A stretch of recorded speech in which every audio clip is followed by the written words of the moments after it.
Member for Elgin, Middlesex, London. Thank you very much, Mr. Speaker, and it's a pleasure to have you in the chair as I speak today. A local journalist from my riding always asks me, so what did you like and what you didn't like? So I'm going to start off with a few positive notes of things that I did see in the budget that I do support. I am pleased to see the increase in GIS for single-income seniors. I have seen over my years many seniors that do find it difficult, so any time that we can help a single senior, I do feel that's very important. I am pleased with the continuation and funding for the broadband internet, known as Connecting Canadians, a great program that was introduced by the former government. And as the MP from Elgin, Middlesex, London, I'm happy to see $3.1 million being invested to address phosphorus levels in Lake Erie. This will be something that's very important, especially since we have 80 kilometers of Lake Erie along my riding. But today I stand as the official opposition critic for families, children, and social development, and would really like to focus on Budget 2016 and the changes to the family benefits and their effects on Canadian families. But before doing so, and because I wouldn't want to do this to you, I would have liked to bring in my beautiful pencil that my husband had bought me so that I could do all these calculations, brand new pencil and eraser, so I could complete and review and compare the new Canada Child Benefit to the previous government's family tax cuts. Let's look at the facts. This government has said that they will assist more middle-class families than the current plan. The biggest issue is the numbers just don't add up. When reviewing the average family income, these numbers provided by the most recent Stats Can report, it shows that when I do these calculations, 6 out of 9 families that are of average income for families benefit from the current plan put forward by the Conservative government. This is better than this new plan that is now being offered. So when we look at a simple tax return, it is truly clear that the headlines from this government mislead Canadian families. I'm going to give you a simple scenario. John and Mary have 2 children. Their son, Jack, participates at programs at a local recreation center and plays on the House League soccer team. His sister, Grace, age 4, loves to dance and swims and participates twice a week in programs. Both Jack and Grace play the piano and take lessons once a week. Mary works as a mechanic and John as a school bus driver. To me, those are very middle-class incomes, very middle-class values. So with my new mechanical pencil, the federal tax form, and the family tax cut forms, and using the previous tax rates, I calculated the following. The federal income tax forms for both John and Mary, based on the 15% and 22% respectively. I used the child tax benefit credits for both Jack and Grace, as well as the arts tax credits. And finally, I used the income splitting for families that increases the tax credits up to an additional $2,000. Now, to make things simple, because I didn't want to get into a whole bunch of things, I didn't use the CPP, I did not use the EI contributions, and I did not use the employment credits that are given, because both governments agreed that these are things that are on a federal tax return. And the bottom line, the middle-class family has more money in their pocket through the Conservative government's family tax cuts. And because my new pencil had lots of lead, I completed over 80 tax returns using the Liberal middle-class tax cut with the new Canada Child Benefit and compared the scenarios. Now, as I stated, when looking at the average income for Canadians, families, 6 out of 9 families did better under the Conservative plan. And with this budget, there's also the removal of the tax book and education credits. And that is before families start paying directly out of their pocket for the national carbon tax and the carbon tax being introduced by different provinces throughout this country.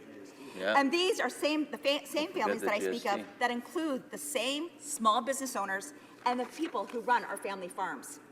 Employers will be paying more taxes in the future. The current government has cancelled the small business tax rate.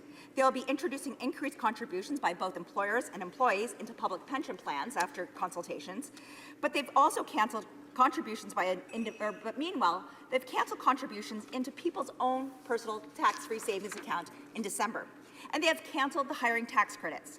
These are tax increases to small businesses. And I would be remiss if I did not talk about local agricultural producers and farms. 98% of our farms are owned by families. The Minister of Finance, during his speech, encouraged farmers to produce energy if commodity prices had dropped. Although I appreciate that some communities may feel that this is a great option, I live in Elgin, Middlesex, London, where this has become a big issue, especially at the provincial level. Well, coming from an agricultural community, I've had the opportunity to speak to our grains and oilseed farmers, our beef, hogs, tobacco, beans, lentils, apples, strawberries, and pumpkin producers, and many other options as farmers have really diversified. They have clearly stated to me that they need new markets and support for their industry. As the industry moves forward, we must support science-based research, but not only in Ottawa centres, but in the fields and with the agricultural producers and agribusinesses. Yes, over the next 6 years, we will see a $30 million investment into agricultural research in Ottawa. But that is just a start, I guess, and I hope that's just a start. We need to do more for our farmers. And finally, for all Canadian families, agricultural and small business owners, we have a huge deficit that has been tabled. Will be these families and small businesses that will be footing the bill. I think for many Canadians, it is truly hard to fathom $10 billion, $20 billion, and $30 billion. For most Canadians, we understand our own household debts. This government is treating Canadian tax dollars like monopoly money.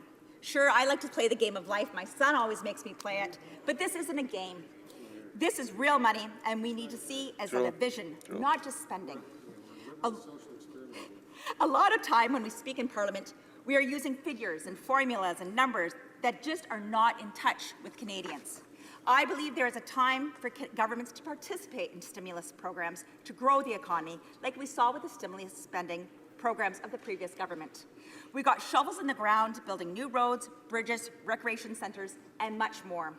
And as well as an incredible investment in programs like the KIP, the Knowledge Infrastructure Program, we saw universities like Western in my close city of London, Ontario, where we saw them improve the facilities for the Ivey School of Business. This was great infrastructure spending at a time when it was needed most. At that time, across Canada, and especially in my riding, where over 6,500 jobs are lost just in the city of St. Thomas, there were investments that truly stimulated the economy and got people back to work. But it's really the time, but this is really not the time. We need viable options and viable opportunities to get people back to work. But back to the spending. We need to spend wisely. And as I said, I do see some positive things in the budget. But this government is misleading Canadians, first and foremost. Important programs like tax incentives, like the tax-free fitness tax credit, does not just help family by giving them tax breaks, but it also helps promote physical fitness. Although sports might not be everybody's cup of tea, the ability to compete and improve oneself is hard to challenge. My children have participated in sports from swimming and getting their bronze cross to playing in house league soccer teams. Sports and physical fitness improves oneself physically and mentally. Why would we be canceling programs that encourage participation? Truly, if anything, I would have loved to see increases to these credits, especially for our seniors. When we look at these things, as they call boutique credits, is what the Liberal government likes to call it, this would be a great opportunity to help some of our seniors out who are worried about their physical fitness, having memberships to the gym or participating in things. And at the end of the day, we may be taking money from, well, let's say these tax credits and actually being able to help our healthcare system because there'll be less people needing to use it as soon as possible. The art credit is another excellent example. Music and art programs are all forms built on creativity and linked to learning. This government likes to use the word boutique tax credits, as I said, and when discussing these credits, we need to see how these credits improve oneself, not only oneself and the money in their pockets, but what it does to those communities when people actually get involved in their communities, whether it's the local recreation or their sports teams. These are small businesses sometimes as well that are also benefiting from it. So it's not only those organizations benefiting, but it's the families benefiting as well. These are great programs and initiatives that help our community members participate. And yes, I do believe it is important to support all families. This government's approach is not exactly what I would like to hope for, but does help some families. And I will say that, yes, there are some families that are helped out. As I said, only 6 out of 9 times is it under the Conservative, 3 out of 9 times for the Liberal government. I do support helping single parents. I do support helping families with disabled children. But this budget is very misleading. I would suggest a universal approach with the universal childcare benefits, fitness tax credits, and arts credits, and income splitting. I think those are the best approach. And I am truly concerned about the debt that seems to be helping the families today, but in the long run will be what they have to deal with tomorrow. These debts we're spending today, but what happens when we get the bill for all of the spending that we're currently doing? We need to look at these deficits. Mr. Speaker, I thank you for your time, and I look forward to the discussion in the House.